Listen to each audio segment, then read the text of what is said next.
Então vou começar fazendo a pergunta mais óbvia, provavelmente a mais boba, que é: como podemos andar errado? Quero dizer, aprendemos isso quando somos bebês. Nada mudou muito pra mim, além de eu cair menos e não molhar a cama tanto quanto antes. Como posso estar fazendo isso de forma incorreta? Como posso estar fazendo o movimento humano mais básico que aprendi por instinto de forma incorreta? Como isso é possível? É uma ótima maneira de começar. Sabe, acredite ou não, essa provavelmente é uma das perguntas mais comuns que recebo na minha clínica. Os pacientes vêm até mim e dizem: sabe, eu só sinto que tem algo errado. Ou estão tendo dificuldade para andar com eficiência. Agora, eles não usam exatamente esse termo, mas, como somos bípedes, andar sobre dois pés deveria ser algo que fazemos muito bem e deveríamos conseguir fazer por longos períodos de tempo. Somos caminhantes de resistência, por assim dizer. Então, à medida que envelhecemos, se de repente isso se torna difícil ou a eficiência se torna um problema, as pessoas começam a dizer: Ei, isso parece estranho. Por que porque eu não consigo andar normalmente, por assim dizer? E, sabe, isso levanta uma ótima questão, porque eu não acho que todos nós fomos feitos para andar do mesmo jeito. Quero dizer, essa é a coisa mais bonita de observar o jeito que alguém anda, porque é uma janela para a alma da pessoa, de verdade. Você consegue perceber se alguém, sabe, acabou de ser promovido ou acabou de ser demitido. Elas meio que mostram suas emoções pela maneira como andam. Então você não quer. É como uma impressão digital ou uma pegada, se preferir. Então, quando estou sempre trabalhando para melhorar o jeito de andar de alguém, é sobre torná-lo mais eficiente, não necessariamente fazer com que todos pareçamos soldados. Entendi.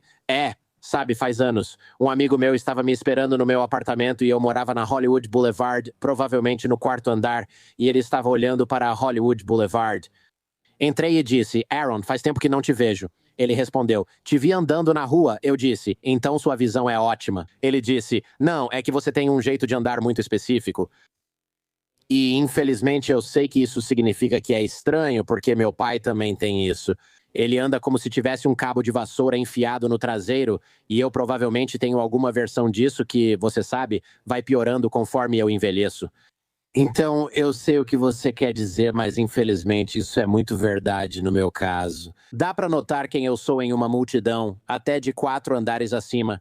É óbvio, claro como o dia. Nunca vou sumir em uma multidão num filme de espião. Jamais me escolheriam pra isso.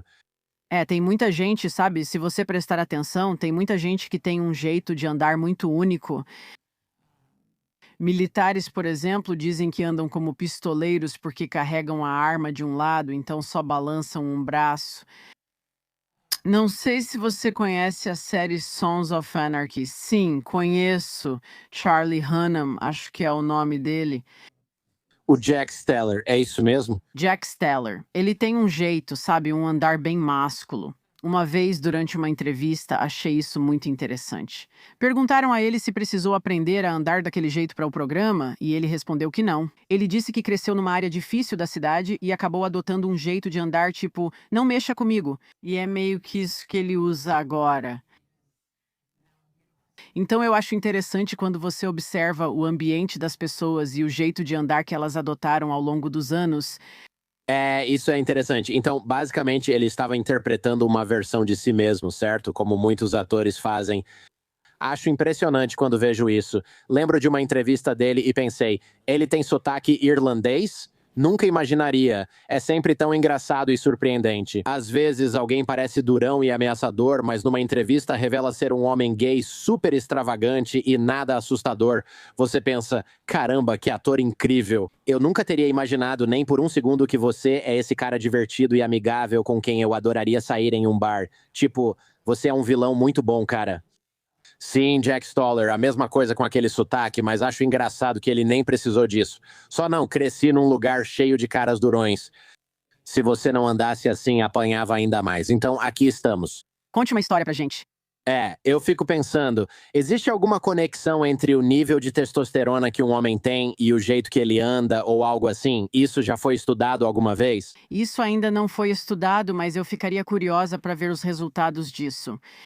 Eu ouvi falar, cara, agora eu realmente quero saber. Você disse no seu livro que caminhar não é um exercício, mas uma necessidade biológica.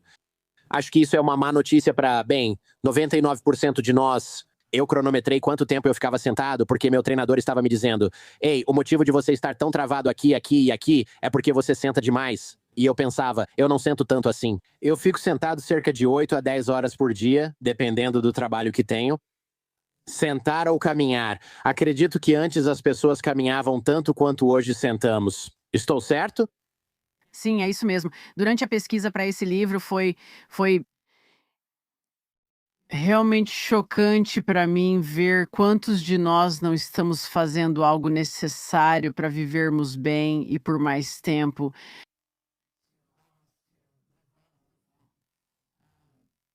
Foi intrigante escrever esse livro, pois percebi que estávamos olhando para isso de forma errada.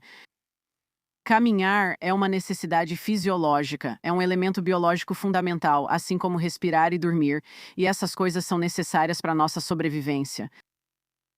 É esse movimento repetitivo, de baixa a moderada intensidade, que estimula todos os sistemas do nosso corpo. É bem diferente da sua aula de spinning de 1 hora ou do seu treino de 1 hora. É uma atividade que precisa ser inserida ao longo do dia para estimular o nosso sistema. E quando temos esse estímulo biológico, e isso está funcionando bem, estamos dormindo bem e respirando bem, quero dizer, esses são os comportamentos que se acumulam e nos permitem realmente viver bem e viver por muito tempo. E, sabe, vou te dizer, acho que a gente complica muito. É realmente difícil. É difícil, sabe, estar viva agora e se perguntar: o que que eu deveria estar fazendo? Eu tenho que comer toda essa proteína. Eu tenho que fazer treino de força 3 vezes por semana e eu tenho que. E eu estou aqui pensando, estamos tornando tudo isso muito difícil. Sim, essas coisas são importantes. Mas se você olhar para a necessidade básica, a média de passos das pessoas é em torno de 4.700 passos por dia. O que significa que muitos de nós estão fazendo menos do que isso? Então, quando você diz que não percebe quantos passos está dando ou que ficar sentada se tornou uma parte maior do seu dia, sabe, eu mesma fiquei bem surpresa ao ouvir isso. Agora, a primeira coisa que pergunto aos meus pacientes quando entram no meu consultório é: quantos passos por dia você está dando? É. Quanto a gente deveria dar? Porque estou olhando para o meu celular agora e, tipo, alguns dias eu tenho 15 mil ou 10 mil, mas na maioria dessa semana foi 3 mil, 4.300. Quer dizer, eu estou doente, então isso faz parte, mas não é ótimo. Então, qualquer movimento é melhor do que nada. No livro, falamos sobre partir da realidade de cada pessoa. Tenho muitos pacientes com dor crônica. Com certeza falaremos sobre dor nos pés, que é parte importante disso. Quando as pessoas não conseguem andar porque algo dói. E eu recebo pacientes cujo número de passos por dia é inferior a 2.500. Isso é sedentário.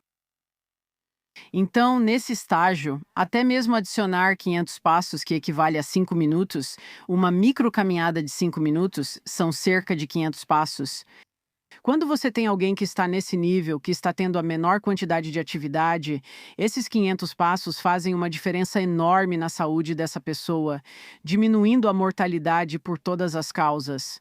O maior benefício ocorre quando a contagem de passos é baixa. Então você está tendo um aumento de cerca de 25% na contagem diária de passos com uma, como você chamaria, uma microcaminhada? Uma microcaminhada. Então, nós definimos isso no livro como 5 minutos. E isso é algo tão fácil, eu queria tornar as coisas acessíveis para as pessoas. Então, se falarmos sobre esse espectro da caminhada, essas são as pessoas que, você sabe, são bem sedentárias. Seja porque sentem dor ou porque simplesmente deram um jeito de não precisar mais caminhar. Ou seja lá qual for o motivo, adicionar 5 minutos ao seu dia acrescenta 500 passos. Isso muda tudo. Parece fácil. Bem, essa é a ideia. Parece realmente fácil, mas nós estamos, como você disse, tirando a caminhada das nossas vidas. Quero dizer, eu sei que agora as pessoas têm aquelas estações de trabalho com esteira e tal. Bem, na verdade, o que você acha disso? Porque você quer que as pessoas caminhem mais, mas eu não sei. Algo nisso não me parece certo, porque você não está, sei lá, provavelmente não está variando a forma como pisa no chão e também não está pegando ar fresco ou sol. Fico curioso para saber o que você acha disso. Isso é útil ou só mais uma bobagem de biohacker? Acho que é melhor do que nada. Ok. Ahn, s- Meus pacientes dizem: agora tenho uma mesa em pé, não fico sentado, mas ainda assim não se movem. A gravidade ainda está vencendo aqui. Então, esteja você sentado ou em pé, não há variabilidade de movimento acontecendo, e é essa variabilidade de movimento que o nosso corpo deseja. Então, essas esteiras para caminhar que as pessoas colocam embaixo das mesas, eu sou totalmente a favor, especialmente em ambientes onde faz frio o inverno todo, ou quando alguém caiu e fica receoso de sair, coisas assim. Isso pode ser um ambiente seguro e controlado para as pessoas movimentarem seus corpos. E nesse ambiente controlado, você pode regular coisas como a velocidade ou a inclinação, o que eu acho que também traz um benefício positivo. Eu acho que, pra maioria das pessoas, a maioria das pessoas que eu conheço que tem essas mesas com esteira já são atletas. E é tipo, ok, você provavelmente não está acrescentando muito, mas meu ex-produtor, ele estava lutando contra um vício em álcool e perdendo peso porque teve um derrame, e ele comprou uma dessas, e ele disse, isso mudou tudo pra mim. Então acho que a boa notícia é que quanto mais sedentário você for e quanto menos você se movimentar, mais você pode se beneficiar de algo simples como uma esteira ou qualquer tapete de caminhada embaixo da sua mesa. Você disse que ao parar de caminhar, deixa de receber os benefícios da caminhada. Sim, há uma queima de calorias, mas o que está acontecendo no seu corpo quando você está caminhando? Além disso, parece simplista, mas além de você estar se movendo, o que acontece quando estamos nos movendo que precisa acontecer e que não acontece quando estamos sentados? Acho que é isso que estou perguntando. É uma ótima pergunta. Ahm, Quero abordar algo antes de chegarmos lá que você mencionou. Ahm, Quando você fala de esteira para caminhar, me fez pensar. Temos tantas pessoas que fazem seus treinos de 1 hora de manhã, certo? Então elas vão lá e pegam pesado. É. Depois elas vão ao trabalho e passam de 8 a 9 horas sentadas por dia. Ok, esse sou eu. Isso não. Só porque você fez seu treino de 1 hora, isso não te isenta de se movimentar pelo resto do dia. E é aqui que entra a segunda parte da sua pergunta. Vamos pegar a alimentação, por exemplo, e considerar seu sistema metabólico. Quando comemos, temos um pico de glicose. Se consumirmos uma refeição rica em carboidratos ou açúcares, a glicose entra rapidamente no sangue e seus níveis aumentam rápido. E então precisamos tirar essa glicose da nossa corrente sanguínea e levá-la para as nossas células, onde ela pode ser utilizada. Existem 2 sistemas que fazem isso: o seu pâncreas e também o movimento contrátil dos seus tecidos quando você se movimenta. Então, temos o pâncreas e temos a contração dos tecidos. Então, se eu como e fico sentada depois de comer, estou aproveitando apenas um desses sistemas, o pâncreas. Não estamos aproveitando o outro sistema, que é o movimento, que é a atividade. E o pâncreas não gosta muito disso. Quando se trata de pessoas com diabetes, resistência à insulina ou praticamente qualquer pessoa, as pesquisas são impressionantes. É tipo, olha, depois que você comer, vá logo em até 30 minutos e faça uma caminhada de 10 a 15 minutos. É essa caminhada que vai retirar a glicose da corrente sanguínea, trabalhar junto com o pâncreas, e agora você tem esse sistema metabólico funcionando de forma mais eficiente. Eu adoro isso. É como se fosse o caminho mais fácil. Acho que deveríamos divulgar isso para todos. Gente, quando vocês terminarem de comer, façam uma caminhada de 10 a 15 minutos, vocês vão se sentir muito melhor. Esse é o sistema metabólico. Mas se você olhar para o seu sistema nervoso, por exemplo, quando se trata de saúde mental e caminhar para a saúde mental, de novo, as pesquisas são impressionantes.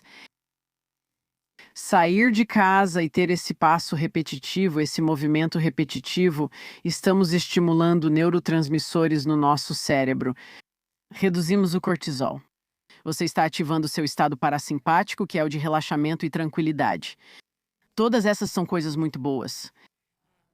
Chegar a 5.000 passos por dia diminui o risco, os sintomas de depressão. Isso é algo muito, muito importante que eu acho que deveria estar em todo o receituário. Se você já sofreu de depressão ou tem sintomas disso, isso deveria ser a primeira coisa no receituário. Seu objetivo é dar 5.000 passos por dia. E se você conseguir chegar a 7.000 passos por dia, você está reduzindo o risco de ter depressão. Isso é algo óbvio, eu acho. Certo? É. Quando enfrentei situações bem estressantes e quem nunca passou, tanto nos negócios quanto na vida, felizmente moro na bela Califórnia, né? Então eu fui lá para fora em fevereiro, ou quando foi essa última vez, há alguns anos. E eu me lembro de caminhar por cerca de 5 a 6 horas por dia, durante meses, ou pelo menos semanas, várias semanas. Eu ficava no telefone falando com amigos e família, o que coincidentemente é uma das melhores formas de reduzir o cortisol, certo? Tô lá fora pegando um pouco de sol, fazendo exercício e socializando com as pessoas. E eu me sentia, sabe, não tão mal quanto se estivesse só no meu quarto, emburrado, pensando se iria fracassar na vida. Acho que dá pra dizer assim. Então eu posso garantir isso. Quero dizer, parece que o seu corpo meio que sabe disso. Tipo, eu não conseguia ficar dentro de casa. Meu corpo não me deixava fazer isso.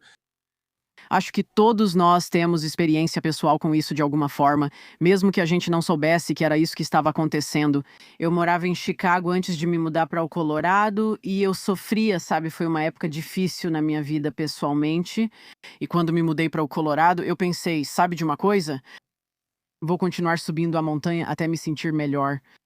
E é por isso que esse assunto é tão apaixonante para mim, porque mudou a minha vida. Isso me tirou de um lugar onde eu realmente não tinha controle das coisas e era constante. Era uma luta constante. E se alguém dissesse para mim que eu não posso andar, eu ficaria num lugar muito sombrio. Então isso realmente mudou minha vida. Já discutimos a digestão, mas o que mais ocorre? E quanto ao cortisol e ao exercício, há mais algo acontecendo? Acho que estou tentando dizer o oposto do que ocorre quando tiramos a caminhada da rotina diária, como a maioria de nós fez. Sim, eu acho que sim. Se olharmos para a caminhada como esse estímulo biológico central, que basicamente ativa todos os sistemas do seu corpo. Então já falamos sobre o sistema metabólico, falamos sobre o sistema nervoso. Vamos lá, se você pensar no sistema músculo-esquelético, por exemplo, caminhar é considerado uma atividade de amplitude de movimento intermediária. Então, o que isso significa é que quando estou caminhando, preciso empurrar com o meu pé e consigo cerca de 40 graus de amplitude de movimento no meu dedão do pé. É isso que estamos buscando ali. A amplitude máxima de movimento do dedão do pé é cerca de 65 graus. Por isso, caminhar trabalha uma amplitude de movimento intermediária, ocorrendo também no tornozelo e no quadril. Então, é uma atividade segura para as pessoas. Ela coloca cargas no seu corpo, ela coloca cargas nos seus tecidos, nos seus músculos, nos seus tendões, em um ambiente que é seguro para as pessoas. Se você falar com um atleta de resistência ou de ultra-resistência, é importante dizer: caminhar deve fazer parte do dia a dia, pois é uma carga diferente. Isso vai reduzir a sobrecarga no seu corpo. Você precisa se recuperar. Isso é bom para você. E, por outro lado, quando você tem pessoas que não estão colocando carga suficiente no sistema delas, você pode basicamente orientar de uma forma diferente, dizendo: olha, se você começar a caminhar mais, vai colocar mais carga nos seus tecidos. Isso é bom para o seu corpo. Por isso, acredito que todos, estando neste planeta, se encaixam em algum ponto desse espectro do porquê isso precisa acontecer. Muitos, como eu, pensam: vou à academia, estou bem, mas perdemos muito disso por não termos acesso à maior parte disso na maior parte do tempo. A gente só faz, como você disse, vai com tudo e depois não faz a maioria das coisas que deveríamos fazer por, sei lá, 55 minutos e só isso. Jordan Harbinger, se eu pudesse passar algo para as pessoas, seria exatamente o que você acabou de dizer. Que independentemente de você ser um atleta e estar fazendo 1 ou 2 horas de treino por dia, e pode até ser um bom treino, você deve tentar chegar a cerca de 7 a 8 mil passos por dia. Esse número aí é a chave para você maximizar esses benefícios de longevidade. Então, eu acho que muitos de nós, mesmo achando que somos ativos, se olharmos a contagem de passos no final do dia, eu sei que quando estou na minha clínica penso, nossa, eu nem sentei hoje. Olho para o relógio e penso, só dei 5 mil passos. E isso me lembra que quando eu chegar em casa vou sair e vou alcançar aqueles 7 a 8 mil passos. Isso não significa que eu não treinei de manhã, porque eu treinei, mas é sobre ter esse comportamento consistente que acontece dia após dia após dia. E essa é uma conversa importante para se ter. Pra mim, são os aeroportos. Você já pegou um voo às 5 da manhã e aí, às 6:30, você tá sentado no avião e já completou metade da sua meta de atividade do dia? E você pensa, cara, só de ir de um portão pro outro, num aeroporto como o de Denver, por exemplo, sim. Já tô com 9.000 passos e ainda são 7:30 da manhã, o resto do dia é lucro.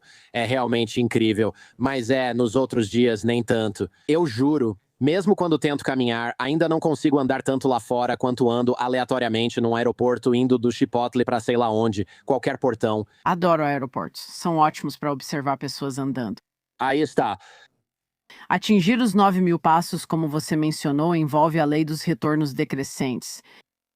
Então, a gente fala sobre isso no livro que, sabe, quando você olha para as pesquisas, esse ponto ideal é cerca de 7 a 8.000 passos por dia.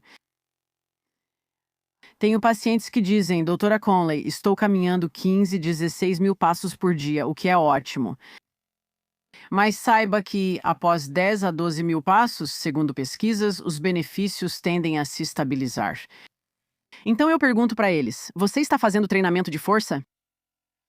Você faz atividade aeróbica, especialmente de alta intensidade? Se respondem, não tenho tempo, faço 15.000 passos por dia. Esse é o momento ideal para conversar sobre reduzir sua contagem de passos. Pode até reduzir para 10.000. Isso vai liberar mais tempo para você fazer treinamento de força e realizar outras atividades que são necessárias para um envelhecimento saudável. Então eu também gosto dessa conversa de que existe esse platô que pode ser alcançado. Você mencionou antes que os dedos dos pés ficam, sei lá, entre 40 e 65 graus. Provavelmente é só comigo, mas meus dedos dos pés não dobram para trás como os de outras pessoas. Lembro que no karatê, quando criança, pediam para puxar os dedos dos pés para trás. Os meus só levantavam 1 centímetro, enquanto outros conseguiam deixá-los a 90 graus. E eu estiquei e melhorou, sei lá, 50% ou 100%. E outras pessoas que nunca alongaram conseguem fazer 5 vezes mais. Isso é um problema? Ou será que algumas pessoas são assim mesmo e tudo bem? Sou um pouco tendenciosa, sou do time dos pés, mas acredito que a mobilidade do dedão do pé seja uma das articulações mais importantes do corpo.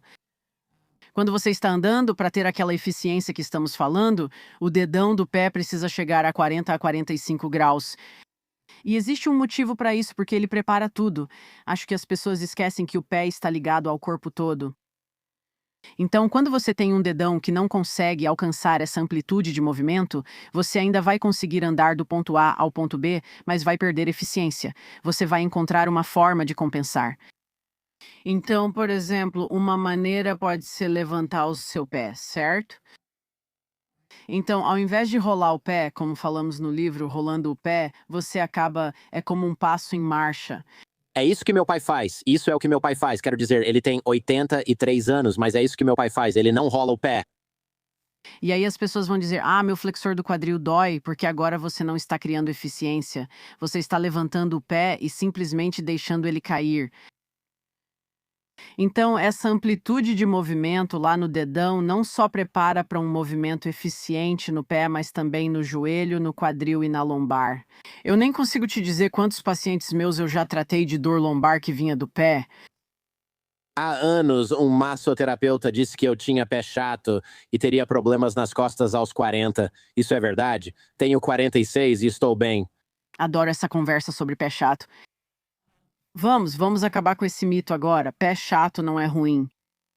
Só porque você vê um pé que parece chato, existem tantas variações de pés. Existem tantos diferentes variações estruturais que só porque você vê um pé que é chato não significa que isso seja ruim. Como ele funciona? Um pé precisa ser forte. Ele precisa ser móvel e precisa ser capaz de se adaptar ao solo, ou seja, precisa ser capaz de mudar de forma. Então, quando olhamos para o treinamento de força do nosso corpo, por exemplo, que todo mundo está fazendo agora, muito mais do que há 20 anos, eu sou totalmente a favor. Não se esqueça da parte abaixo do joelho, porque há muitos músculos no pé. Existem muitos tecidos que nos ajudam a criar força e potência à medida que envelhecemos. E quando esquecemos deles, isso é um problema muito, muito grande. Então, quando vejo um pé chato, eu digo: bom, você consegue levantar só o seu dedão do pé? Você consegue levantar os outros 4 dedos do pé? Você consegue fazer algumas elevações de panturrilha? Como está a sua potência? E se eles começarem a falhar nesses testes, então eu digo, ok, temos trabalho a fazer. Ok, porque eu sou bem forte. Eu tenho um equilíbrio muito bom. Minha mãe brincava. Você deveria, já que seu dedão é do tamanho do punho de muita gente, né? Eu tenho esse dedão do pé muito forte que, na verdade, eu consigo me equilibrar muito bem. E provavelmente, sinceramente, é por causa do meu dedão do pé. Quero dizer, ele é realmente, realmente muito forte. Existem cirurgias em que, ao perder o polegar, ele é substituído pelo dedão do pé. Fico pensando, se acontecesse comigo seria estranho, pois ele é enorme. Fico pensando se meus pés chatos estão realmente bem, pois você falou dos 45 graus. Acho que conseguiria fazer isso se estivesse me apoiando. Acho que não consigo fazer isso parado, tendo que levantar o dedo sozinho. É diferente, porque se estou andando, consigo empurrar meus dedos em certa direção. Eu só não consigo levantar eles, tipo, no ar, diretamente para cima. Isso você sabe do que estou falando? Amplitude de movimento passiva. Consegue ver o edge aqui? Sim, sim, sim. Então, as pessoas que estão ouvindo não conseguem ver, mas sim, tem um pé ósseo falso que você está segurando. Eu levo o edge a todo lugar. Amplitude de movimento passiva. Você consegue levantar seu dedão do pé? Deveríamos alcançar 60, 65 ou até mais de amplitude de movimento, segundo algumas fontes. Acho que devia tentar isso na câmera, né? Agora, Você deveria. Agora, será que consigo levantar o pé? A mesa está em pé, vai ser complicado. Vamos ver o que acontece. vamos falar sobre os músculos posteriores da coxa em seguida. Que ângulo? Isso não são 60 ou 65 graus, não. Passivamente, você deve conseguir levantar o dedo do pé. Se você estivesse em casa e 90 graus fosse reto, deveria chegar a 60 ou 65 graus de amplitude de movimento passiva, levantando o dedo do pé. Ativo seria, até onde você consegue levantar. Queremos que essas amplitudes de movimento estejam próximas entre si. Então, quando estou impulsionando durante o ciclo da marcha, quando estou andando e empurrando com o meu pé, o dedão do pé precisa chegar a cerca de 40, 45 graus. Se eu estivesse dando um pique, queria chegar aos 60, 65 graus, pois é uma maior amplitude de movimento. Mas é por isso que isso é tão importante. Precisamos treinar a variabilidade do movimento porque você começa a diminuir a amplitude nas articulações do pé. Novamente, você sairá do ponto A ao B, mas pagará por isso em algum lugar. Então, o que eu faço para. Quer dizer, eu alonguei isso por anos. Não recentemente, mas quando eu era mais jovem, eu alonguei por anos e sinto que mal melhorou. Quando as pessoas têm, a primeira conversa que você precisa ter é: existe dor associada a isso? Então, muitas vezes, quando peço para meus pacientes levantarem o dedo do pé, eles dizem: está beliscando no topo do pé. Ei, isso não é o que você quer. Quando uma articulação começa a perder amplitude de movimento, especialmente no dedão do pé, você pode desenvolver artrite nessa articulação. Então as pessoas pensam: ah, está rígido, vou continuar tentando aumentar essa amplitude. Se você fizer isso e irritar a articulação, vai piorar a situação. Então você precisa conseguir avaliar: eu consigo levantar meu dedão? Sente dor de beliscão na parte de cima? No livro, há um capítulo inteiro sobre avaliação dos pés. Você consegue levantar o dedão? Como melhorar sua amplitude de movimento? Não dói nada quando eu faço isso. Só que se eu forçar mais, não muito mais, mas se eu forçar o suficiente para esticar, sinto que poderia simplesmente quebrar ou algo assim. Quero dizer, eu posso realmente apertar com força e simplesmente não dói nem nada assim. Bem, acho que minha próxima pergunta para você seria: eu gostaria de ver como você faz a elevação de panturrilha, porque ah, elevação de panturrilha, sempre repito isso. Na academia, a máquina de elevação de panturrilha sentado deveria ser a mais usada, mas quase nunca vejo alguém nela. As pessoas não percebem que, à medida que envelhecemos, perdemos potência. Perdemos potência mais rápido que força. Sabe de onde vem a potência? Do pé e da panturrilha, que nos impulsionam para a frente. Isso nos torna caminhantes eficientes ao envelhecer. Esses tecidos também devem ser fortalecidos como o glúteo. Ao fazer elevação de panturrilha, nota-se que algumas pessoas não têm boa amplitude no dedão, carregando o peso na parte externa do pé, parecendo que vão torcer o tornozelo. Sim, eu já vi isso. Eu não faço isso porque eu deliberadamente evito, sabe? Não é que eu não queira fazer isso. É que eu forço meus pés a se moverem corretamente, senão o Chad grita comigo no Zoom, meu treinador. É, porque é tipo o jeito de trapacear, né? Você só. Especialmente se estiver se equilibrando quando faz isso, você coloca o peso nos outros 4 dedos e seus pés ficam estranhos. E é tipo. Carregue o impulso. Não fique baixo. Impulsione com força e empurre pelo dedão e segundo dedo. E sabe, para pessoas que já tiveram entorses no tornozelo, por exemplo, isso é algo muito comum. Você vai perceber quando elas fazem elevação de panturrilha. Porque os fibulares, os músculos nas laterais da perna, se eles não forem reabilitados ou se não melhorarmos esses padrões de movimento, esses tecidos estabilizam o dedão do pé. Por isso, quem já teve entorse de tornozelo ao fazer elevação de panturrilha parece que vai torcer de novo.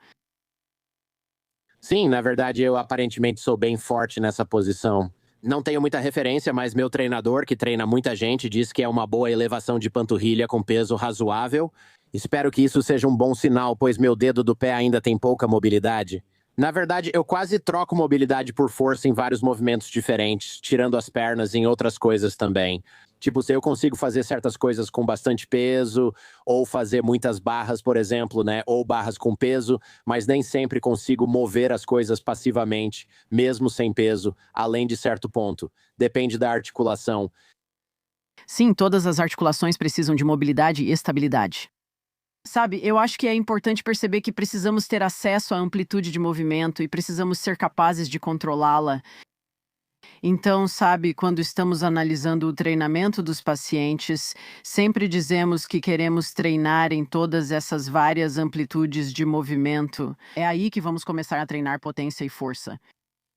De onde veio essa história dos 10.000 passos? Porque você não mencionou esse número nenhuma vez, certo? Você falou 7.000 e falou 12.000. Fico me perguntando de onde surgiu essa lenda urbana de que é preciso dar 10.000 passos por dia. É meio louco, né? É meio louco. Se você pesquisar no Google quantos passos dar por dia, vai achar 10.000 em algum lugar. E na verdade não existe ciência por trás desse número. Foi um pedômetro japonês criado durante as Olimpíadas de Tóquio. E foi uma empresa que criou esse pedômetro. E eu acredito que o nome é Mampo Mampoki, que na verdade significa medidor de 10.000 passos. Então foi uma campanha de marketing para esse pedômetro. E foi daí que surgiu a ideia dos 10.000 passos.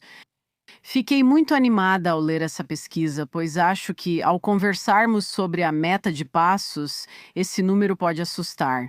É tipo, poxa, eu tenho tanta coisa para fazer, e agora você tem que fortalecer o dedão do pé, Jordan, e agora você tem que dar 10.000 passos, sabe? Então, é realmente um número assustador. Quando analisamos pesquisas sobre onde há mais benefícios para a longevidade, esse número é mais viável. E eu acho que isso é muito alcançável para muitos de nós, junto com os outros treinos que estamos fazendo e ainda tendo uma vida, ainda, sabe, fazendo as coisas.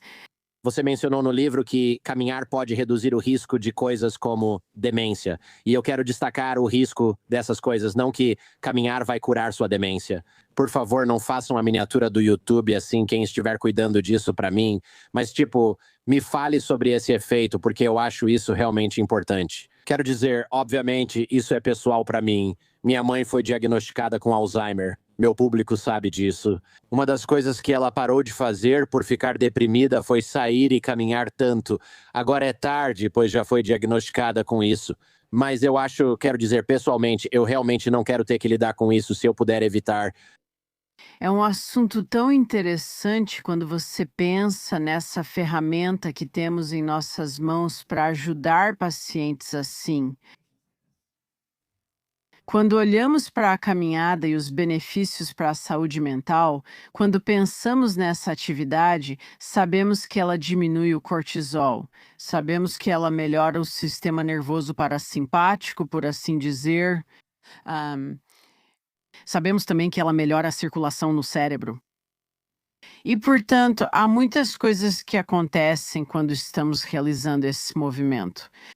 E quando você chega a essa contagem repetitiva de passos, 5.000 passos por dia, você realmente começa a perceber que esses riscos começam a diminuir para pacientes com demência.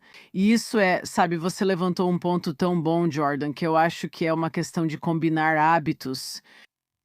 Tipo, eu não acho que podemos dizer para as pessoas: se você der 5.000 passos por dia, pronto, é só isso. Isso é tudo que você precisa para reduzir o risco de demência. Mas quando você começa a levar as pessoas para fora e agora elas têm luz do sol e movimento, elas começam a se sentir um pouco melhor. E então, quando você começa a se sentir melhor, você dorme melhor. Sua taxa de respiração melhora. Talvez agora você esteja caminhando, sua mãe caminhando com amigas, ou você vá caminhar com ela. A pesquisa sobre caminhadas em relacionamentos, caminhar com pessoas, aquece meu coração. Foi tão bom de ler. Então acho que essa é a conversa quando olhamos para demência e Alzheimer. Não é só o que isso faz com nossos sistemas biológicos, o que faz com nosso cérebro, o que faz com nosso sistema cardiovascular, mas também o que faz conosco socialmente, como seres humanos. E eu acho que essa é uma conversa muito importante e é uma conversa ainda maior. Acho que muitas pessoas no mundo dos exercícios, especialmente o segmento de influenciadores online desse mundo, adoram insistir que mais intensidade é melhor. E eu entendo isso. Quero dizer, você não chama a atenção por correr uma milha normal ou algo assim, certo? Você se destaca ao correr uma milha em 5 minutos com só um pulmão e sangrando, certo? É preciso ser quase um David Goggins para ganhar fama online. Mas eu acho que muita gente está exagerando na intensidade quando se trata de condicionamento físico e talvez investindo pouco em consistência. E veja, parece que talvez você apoie isso só pelo que está me dizendo sobre caminhar, porque você não está necessariamente me dizendo para fazer sprints em subidas. É muito interessante. Para quem me conhece, meu histórico sempre foi, meu apelido na verdade é Max, se você pode acreditar nisso. Tudo o que eu já fiz foi sempre no máximo da capacidade. Eu era uma triatleta, sempre treinei muito duro e ah, isso acabou cobrando seu preço, de verdade. E eu tive que aprender, provavelmente na última década, depois que fiz 40 anos, que isso não vai funcionar. Isso não vai ser o caminho. Eu não posso simplesmente continuar forçando desse jeito. E quando eu aprendi a me recuperar, e ainda treino bastante, mas agora tem esse componente de recuperação que eu respeito muito mais. E eu vejo isso muito com meus pacientes. Eu digo para eles o tempo todo: é mais difícil desligar os tecidos ou acalmar as coisas do que construir ou fortalecer. O que quero dizer com isso é que, quando estamos buscando melhorar a força e a capacidade de alguém, se elas chegam no meu consultório e ficam tipo mais, e eu quero carregar, carregar, carregar, e eu não consigo fazer com que os sistemas delas relaxem e se reajustem. Essas são as pessoas que estão sempre se machucando porque vivem nesse estado nervoso simpático elevado. É sempre mais e mais, sem momentos de calma para o sistema delas. Não é possível sobreviver assim, em modo de luta ou fuga o tempo todo. E eu acho que, sabe, especialmente na nossa sociedade, existe um motivo para isso.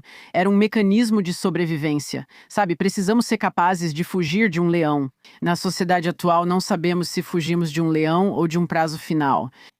Então, é esse estado constante de estresse. E se você não consegue diminuir isso, não consegue se recuperar. E é por isso que eu acho que essa conversa sobre caminhar é tão importante, especialmente para quem sente dor. Você disse que os pés refletem o que ocorre no corpo. Como os problemas nos pés se manifestam em outras áreas? Quero dizer, sim, tudo bem, dor nos pés, dor nos joelhos, dor no quadril, mas estou falando talvez acima da cintura ou estou exagerando com isso? Não, não. Ah, sim, o mais legal sobre o pé é que, se você olhar para baixo para os seus pés, é o único lugar do corpo onde você pode olhar e ver cargas anormais, certo? Algo não está certo. Você vê um joanete? Você vê um dedo em martelo?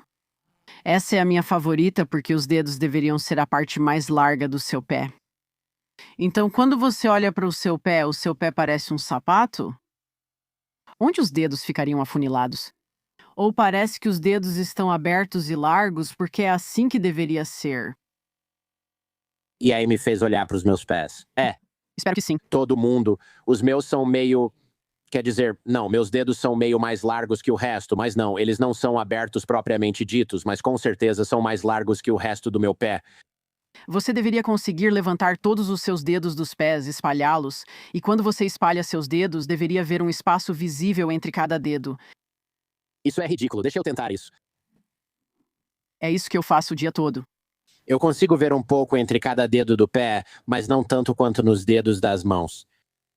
Quero dizer, vai ter muita gente ouvindo isso que eu garanto não consegue, em primeiro lugar, levantar só o dedão do pé, por exemplo. Eu consigo fazer isso. Mas muita gente não vai conseguir abrir os dedos do pé e o pé delas parece um sapato. Essa não é uma posição estável para o pé. Quando caminhamos, quando vamos impulsionar, muitas vezes o peso do nosso corpo passa pela parte da frente do pé. Por isso, a maioria das lesões no pé ocorre na almofada do pé. Essa almofada do pé deve ser larga, estável e forte para suportar as cargas da caminhada, que chegam a várias vezes o peso do corpo. Durante a corrida, esses números sobem muito. Então, quando vejo números como 1 em cada 3 pessoas acima de 45 anos sentindo dor nos pés, não deveríamos ficar nos perguntando: por que será? Porque as pessoas não prestam atenção aos próprios pés. Os pés das pessoas são fracos. O calçado está comprometendo a função dos pés delas, e é isso que acontece. Eu sempre avalio a força dos dedos dos pés de cada paciente no consultório. Quão fortes são os seus dedos dos pés? Houve um estudo muito interessante feito com alguns homens no Japão. Eles trabalhavam em uma fábrica da Toyota. Eram 1.400 deles. E eles analisaram a força dos dedos dos pés em comparação com a força de preensão manual. Então, sabemos que a força de preensão manual tem sido um grande indicador de longevidade. Tipo, você consegue segurar alguma coisa? E o que eles descobriram foi que, na verdade, a força dos dedos dos pés diminui primeiro. Você vai perder a força dos dedos dos pés antes de começar a perder a força de preensão manual. E essa força dos dedos dos pés está, na verdade, associada aos seus níveis de glicose, à sua atividade física. Então, é um marcador, pode indicar sua saúde metabólica. E eu acho que a gente não pensa nos dedos dos pés desse jeito. E, sabe, uma das maiores coisas com que lido no meu consultório é garantir que os pacientes se sintam confiantes ao caminhar e que não caiam. Porque quedas são um problema. E um dos fatores que indicam quedas à medida que envelhecemos é a fraqueza nos nossos dedos dos pés. Então, sou muito apaixonada por isso porque quero que as pessoas continuem andando o quanto quiserem conforme envelhecem. E isso vai acontecer ao garantir que o pé delas esteja forte. Quais são os primeiros sinais de que seus pés não estão funcionando direito? Você falou sobre a força dos dedos dos pés, mas, por exemplo, se estou ouvindo isso em casa ou cozinhando, não sei se tenho dedos dos pés fortes. Existe algo que seja tipo, se você tem isso, é um sinal de alerta para a força dos seus pés ou que seus pés estão disfuncionais de alguma forma? Se você olhar para o pé de uma perspectiva estrutural, por exemplo, joanetes, há uma saliência na parte interna do dedão do pé, e você pode ter um joanete de alfaiate na parte externa, no dedo mindinho. Coisas como dedos em martelo. Se você tem um joanete ou um dedo em martelo, essas duas coisas podem aumentar o seu risco de queda porque comprometem o equilíbrio. O que é um dedo em martelo? Já ouvi falar disso, mas eu não sei o que é. É o quê? Parece uma garra quando os dedos dos pés ficam encolhidos. Parece tenso. Como isso acontece? De onde vem? Então, sempre que você faz, se você fosse fazer, a melhor maneira de explicar isso seria se você fosse fazer uma elevação de panturrilha, por exemplo, e você sobe na ponta do pé, seus dedos deveriam ficar relaxados. Eles não deveriam agarrar o chão, certo? Se ao fazer elevação de panturrilha, seus dedos agarram o chão, você não usa a força intrínseca do pé. O que você está fazendo é se agarrando para tentar estabilizar o seu corpo. Quando você vê dedos que se agarram ou apertam, isso deveria te dizer: ei, por que essa pessoa está tentando se estabilizar agarrando o chão? Então, de novo, é essa conversa, acalmar as coisas. Então, quando começo a ver dedos em martelo, é isso que chamam estabilização do flexor. Elas tentam estabilizar o corpo segurando o chão. Se for isso, temos trabalho a fazer. Precisamos fortalecer seu pé. E há uma intervenção precoce. Então, quando vejo dedos em martelo que ainda são flexíveis, certo, que ainda conseguem se mover, isso é um desequilíbrio muscular. Nós vamos trabalhar nisso. Você vai usar o calçado adequado e vai exercitar o seu pé. Quanto mais você espera, os dedos em martelo ficam rígidos. E aí eles ficam muito, muito doloridos. E agora a solução é que precisamos entrar lá e cirurgicamente começar a cortar tendões e tentar fortalecer os dedos. Vejo pessoas que passaram por cirurgias nos pés todos os dias. E há hora certa para isso, mas eu quero educar as pessoas tanto que, se você começar a prestar atenção nessas coisas, isso vai te poupar muito no futuro, porque eu vejo pessoas todos os dias que não conseguem andar por causa de dores nos pés, todos os dias. Uau! Acabei de fazer elevação de panturrilha. Quem vê no YouTube deve pensar: o que ele está fazendo? Fico mexendo os pés aqui. Estou só apoiado na ponta do pé e os dedos ajudam no equilíbrio para não cair para frente, mas não estão tensionados. Se eu estivesse fazendo elevação de panturrilha segurando algo ou usando a almofada de ombro da máquina, não precisaria flexionar os dedos dos pés, pois usaria isso para equilíbrio. Sim, você está usando o seu pé, você está usando a sua panturrilha. Isso é bom, né? Sim. Ok, graças a Deus. Não costumo receber boas notícias sobre meu corpo nesse programa. Sou tão. Você sabe. Outra coisa, tipo, você mencionou testes que as pessoas podem fazer. Se você ficar em pé, isso na verdade se chama limite anterior de queda. A maioria das quedas ocorre no início da caminhada. Então, se eu fosse andar na sua direção, certo? É nesse momento que muitas dessas quedas acontecem. E existe um motivo para isso, porque se a gente perde força nos dedos dos pés, essa é uma das coisas que nos ajuda a sentir o chão. Então, se você ficar de pé perto de uma parede e seus pés estiverem apoiados no chão, e você se inclinar para a parede com o corpo reto o máximo que conseguir, você vai sentir os seus dedos dos pés pressionando o chão. Seus dedos dos pés são o que impedem que sua cabeça bata na parede. Essa distância que medimos no meu consultório deve ser eu procuro por cerca de 11,5 centímetros. Então você deve ser capaz de se inclinar para frente cerca de 11,5 centímetros e controlar a sua queda. E se você não consegue fazer isso, precisamos focar na força dos dedos dos pés.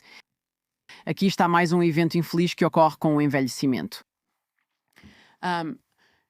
Sarcopenia é algo muito real, certo? Sabemos que perdemos massa muscular à medida que envelhecemos. As pessoas precisam começar a perceber que também perdemos isso nos nossos pés. Mas outra coisa que acontece com nossos pés é que temos todos esses belos receptores sensoriais na sola dos pés. Pense no pé como um órgão sensorial. E assim ele nos diz onde estamos no espaço, como estamos nos movendo. Ele está coletando informações sensoriais, enviando-as para o nosso cérebro e nos dizendo: ei, você precisa ficar ereta, você precisa estar equilibrada quando anda. Então, se você começa a bagunçar e diminuir essas informações sensoriais, você vai ter um problema. Mas quando você chega aos 50 anos, é preciso 25% mais pressão para estimular esses mesmos receptores no seu pé. E quando você chega aos 80, é preciso 75% mais pressão. Então, nós perdemos sensibilidade nesses receptores à medida que envelhecemos, perdemos força no pé com o passar dos anos. E você sabe o que melhora tudo isso? Exercício. Então, o exercício aumenta a circulação no nosso pé. Ele aumenta a ramificação das fibras nervosas. Então, mesmo para quem tem neuropatias periféricas, coisas assim, exercitar o pé ajuda. Então, essa é uma conversa muito importante. Acho que muitos vão ouvir isso e pensar: uau, dá para dizer que os dedos dos pés indicam longevidade e força do pé. Quero desmistificar um pouco e ouvir sua opinião sobre isso. Já revelei a minha, mas quero saber o que pensa de reflexologia, pois minha família é chinesa. Então o lado da família da minha esposa, a minha sogra marcou uma sessão de reflexologia podal para mim. E basicamente essa mulher do Tibete ou algo assim estava massageando meus pés e disse: você tem dor no joelho? E eu falei: não. E aí ela disse: mas você tem dor de cabeça? E eu falei: não. E ela falou: dor no quadril. E eu disse: olha, você está só chutando agora. Tipo, não, nada disso. Aí ela me olhou feio e falou: você disse que tem 45 anos. E eu falei: sim. Ela continuou massageando meus pés e disse: vai pra casa, você está bem. Achei isso interessante porque para mim parecia um pouco como quando você vai numa feira e tem uma vidente lá e ela diz: você tem alguma incerteza na sua vida? E eu fico tipo: você está chutando até eu concordar e aí você vai seguir por esse caminho. Eu senti que era isso que ela estava fazendo, só que com o meu pé. sabe? Eu já faço isso há tempo suficiente. Minha formação em tudo isso é em cinesiologia do exercício, analisando o que acontece com cargas no sistema. Ciência. Ciência, sim. Ah, eu também percebi que existem muitas modalidades por aí, ah, que afirmam fazer alguma coisa. E eu acho que, como profissionais de saúde, precisamos educar nossos pacientes e dizer: olha, se é isso que você vai fazer, você também precisa entender o que acontece com os tecidos quando você não impõe carga a eles. Então, se eles quiserem, sabe, esfregar o pé e usar sal de Epsom e esfregar o pé com qualquer coisa, se isso faz com que você se sinta melhor, por favor, esfregue seu pé com o que quiser. Mas entenda o seguinte: se você quiser continuar a carregar seu pé, caminhar, envelhecer e ter eficiência, também vamos ter a conversa do e também. Que é, você pode fazer isso e você tem que fortalecer seu pé e tem que mobilizar seu pé. Então, sabe, é uma conversa tão difícil porque eu não tenho formação nessas áreas. Minha formação, eu tenho que atuar dentro da minha área de atuação, da minha área de atuação. E o que eu sei é que os tecidos precisam de carga. Sabe, quando eu dou meus cursos, a gente fala muito sobre tendinopatia de Aquiles. Então, quando você sente dor no tendão de Aquiles, e se você perguntar para 10 pessoas o que elas fazem para dor no tendão de Aquiles, é bem interessante. Já ouvi falar de passar capim-limão no tendão. Já ouvi falar em usar uma bota, usar uma scooter e todas essas coisas. E sabemos pela ciência que os tendões precisam de carga, que você tem que colocar carga no tendão. Então, é daí que eu parto em relação a tudo isso, olhando para o fato de que precisamos colocar seu pé no chão. Precisamos começar a carregar o seu pé. E é daí que eu venho. Sim, foi uma resposta diplomática. Eu só queria saber se reflexologia é besteira, mas não vou conseguir isso de você. Tudo bem, não vou te pressionar. Sem trocadilhos. Sou a pessoa que anda mais rápido entre as que conheço. Acho que adquiri esse hábito ao morar em Nova York e nunca diminui o ritmo porque não quero. Já ouvi você falar que a velocidade ao andar é um bom sinal vital. Então, se a velocidade ao andar é um bom sinal vital, eu sou o equivalente ao cara que corre pra todo lado. Eu sou tipo o Forrest Gump. Eu corro pra todo lado. Você está passando em todos os testes aqui, Jordan Harbinger. Você está realmente arrasando hoje. Sério? Mesmo sem mexer os dedos dos pés, eu ainda. Isso seria. Eu vou. Vou criar um programa para ajudar a aumentar a mobilidade dos seus dedos dos pés após terminarmos aqui. Por favor, eu ando muito rápido. Um dos motivos de ter me casado com minha esposa foi porque ela disse: gosto de como você anda rápido. Pensei, graças a Deus, pois se namoro alguém que anda devagar, não dá certo. Não consigo ficar esperando sempre. Isso me deixa louco. Não aguento. Eu adoro essa conversa, né? No livro, a gente fala sobre como a velocidade ao andar é o sexto sinal vital. Então, quando você vai ao médico, por exemplo, eles verificam alguns sinais vitais. Eles checam sua temperatura, eles verificam sua pressão arterial, eles verificam sua saturação de oxigênio. E o motivo pelo qual eles fazem isso é porque se algo está errado ali, é um indicativo de que, olha, precisamos prestar atenção nisso. Algo não está certo. E quando eles analisaram essa pesquisa de tornar a velocidade da caminhada o sexto sinal vital, um dos motivos para isso é que ela é um indicativo de que algo pode estar errado. Por exemplo, já falamos sobre demência, uma cadência mais lenta. Então, caminhar em uma velocidade lenta pode ser um indicativo de demência até 7 anos antes do diagnóstico. Isso é incrível para mim, que se começarmos a avaliar a velocidade com que alguém está andando e percebermos que a cadência diminuiu, devemos parar um momento e perguntar: ei, o que está acontecendo aqui? Será que é necessário fazer mais exames? Estão andando mais devagar por problema músculo-esquelético? Isso indica risco de quedas? Tem fraqueza no pé ou panturrilhas? Mas essa velocidade ao caminhar é um indicativo de demência. Quero dizer, é mesmo, isso é algo importante. E precisamos prestar atenção nisso. Existe um certo ritmo em que deveríamos caminhar. Grande parte das pesquisas, quando você olha para os benefícios de caminhar, eles vão se referir a uma caminhada em ritmo acelerado. Se você fosse avaliar, seria quantos passos dá por minuto. Uhum. Quando olhamos para a redução de certos tipos de câncer, como câncer de mama e de cólon, que caminhar proporciona, de novo, acumulando comportamentos, certo? Nós falamos sobre isso. Caminhada em ritmo acelerado, 135, então cerca de 130 a 135 passos por minuto. Então, se você estivesse em uma esteira, seria 3,5, talvez 4,0 milhas por hora. Agora, eu não sei se alguma de vocês fez isso recentemente, mas isso não é lento. Não, não é. Ahn, Moro no Colorado, então moro na encosta de uma montanha. Então, caminhar a 3,5 milhas por hora ou tentar alcançar 135 passos por minuto é um ritmo muito, muito rápido. Você precisa se mover. O passo encurta e a frequência cardíaca aumenta para a zona 2 ou 3, conforme seu condicionamento. Manter isso por 30 minutos é o que a pesquisa indica, não é exatamente fácil. E isso, eu acho, é outra ótima conversa para termos para aqueles de nós que pensam: por que eu deveria andar se eu posso correr? Caminhe 30 minutos em ritmo acelerado em um dia de recuperação quando não estiver correndo. E se você não for uma corredora, tente caminhar por 30 minutos em um ritmo acelerado. Você precisa realmente ter uma boa resistência e força para conseguir fazer isso.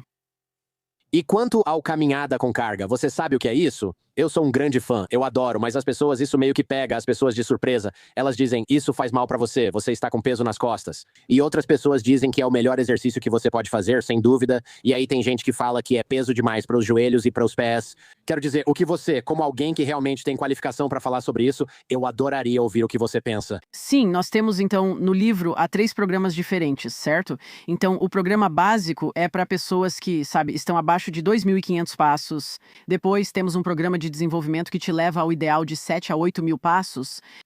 O programa de intensificação refere-se ao rocking ou caminhada com peso. A conversa sobre caminhada com peso é mais leve. Quando pensam em rocking, muitos acham que é só para quem está no exército e carrega 25 quilos. Caminhar com peso envolve adicionar de 5% a 10% do seu peso corporal, sendo uma carga leve. Pode ser muito benéfico. Pode aumentar a queima de calorias, por exemplo. Pode colocar mais carga nos nossos tecidos. Lembre-se, nós falamos sobre isso. Cargas aumentadas não são ruins. Só são ruins se você for do 0 ao 100. Então, quando você adiciona uma pequena quantidade de peso por um curto período de tempo, ou seja, menos duração, isso pode ser uma forma muito boa de adicionar carga ao sistema. Eu acho que onde muita gente, sabe, se empolga e enlouquece é quando colocam uma mochila de 18 quilos nas costas. É, peso quase 90 quilos, então tem isso.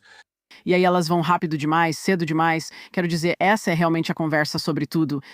Sabe, os tecidos precisam de cargas progressivas. Acho que pode ser muito benéfico, mas não é necessário para todos. Tem hora certa para isso. Mas se essa é uma forma de você aumentar as cargas no seu sistema, vá em frente. Comece com uma pequena quantidade de peso e por pouco tempo. Tenha isso em mente. Bem, levou Quase um ano pra eu chegar lá. Tipo, eu nem conseguia andar 3 quilômetros. Quando comecei, eu não conseguia andar 3 quilômetros sem peso antes de pensar. Isso é cansativo. Minhas costas doem. E agora são 26, quase 27 quilos com uma mochila especial. consiga o equipamento certo. 8 a 16 quilômetros. 16 é puxado, mas normalmente faço de 8 a 11 quilômetros. E eu acho que pode ser muito, muito benéfico para as pessoas. Eu fiquei curioso porque, claro, muita gente fala que não faz bem carregar peso desse jeito. E o que eu questiono é: Você acha que carregar peso não faz bem? Acho ousado afirmar isso, não entendo. se você conversasse com alguns pesquisadores muito respeitados na nossa área, eles diriam que é isso que está faltando para a gente: carregar peso. É isso que eu tô dizendo. Tipo, será que eu não evoluí literalmente pra fazer isso? Se você pensar bem, na época dos caçadores-coletores não era só caminhar, mas também carregar coisas. É como um exercício de carregar peso, só que agora com uma mochila confortável, não é tão estressante e meus braços nem estão sendo exigidos com isso, na verdade. Ok, isso é uma boa notícia. Obrigado. Que hábito diário você acha que está destruindo silenciosamente o corpo das pessoas? Quero dizer, falta de caminhada sim, mas é só sentar em toda oportunidade ou o que você acha? Acho que é a falta de movimento constante ao longo do dia. Acho que no livro temos o que chamamos de pausas de movimento, porque é isso que eu, nos prontuários dos meus pacientes, quando escrevo os e-mails para eles depois de cada consulta, eu passo o que eles vão trabalhar. No fim do e-mail, digo: esses são seus pausas de movimento. E eu dou para eles uma ou duas coisas que quero que façam para interromper o dia, porque é aquela coisa contínua, sabe? Eles entram no projeto e ficam sentados por 3 horas seguidas. É isso que eu quero mudar, esses pequenos lanches de movimento que as pessoas podem fazer. Pode ser tão simples quanto levantar e fazer 10 agachamentos. Pode ser fazer 20 elevações de panturrilha, pode ser dar uma caminhada de 5 minutos, de preferência ao ar livre. Mas você ficaria surpresa do ponto de vista da produtividade ao ser criativa no seu trabalho e acalmar seu sistema nervoso ao longo do dia. Se você dissesse à sua equipe, todos vão fazer de 2 a 3 caminhadas de 5 minutos por dia, todo mundo ficaria muito feliz com isso.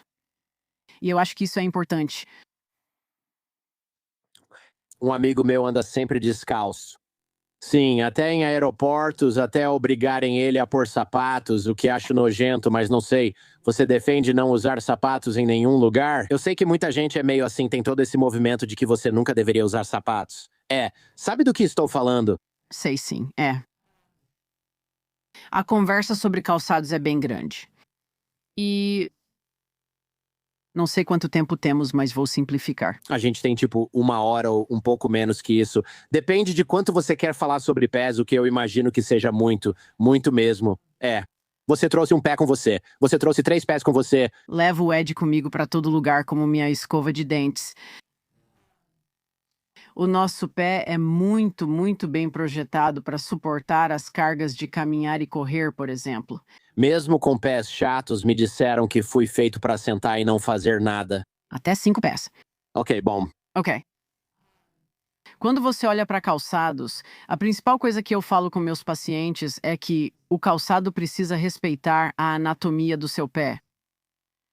Então, em primeiro lugar, se a parte mais larga do seu pé são os dedos, a parte mais larga do calçado, a parte onde ficam os dedos, também deve ser larga, não deve ser afunilada.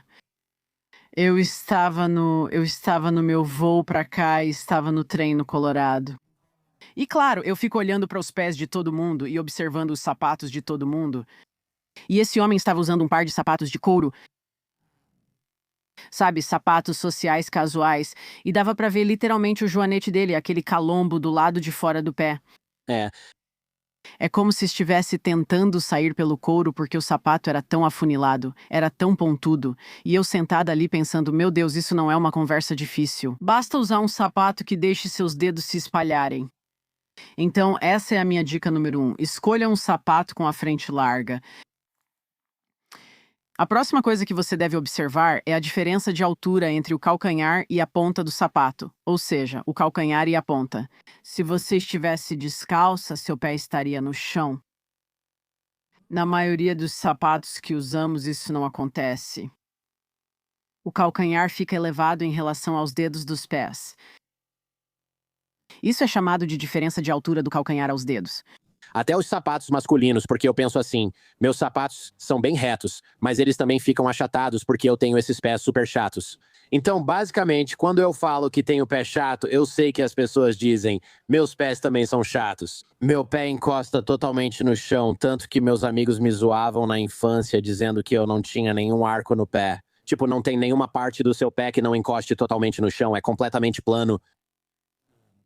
Então eu acabo destruindo meus sapatos. Se você olhar lá dentro, tem tipo aquela marca do pé na palmilha, ou seja lá o que for, que fica completamente plana, sem nenhum espaço.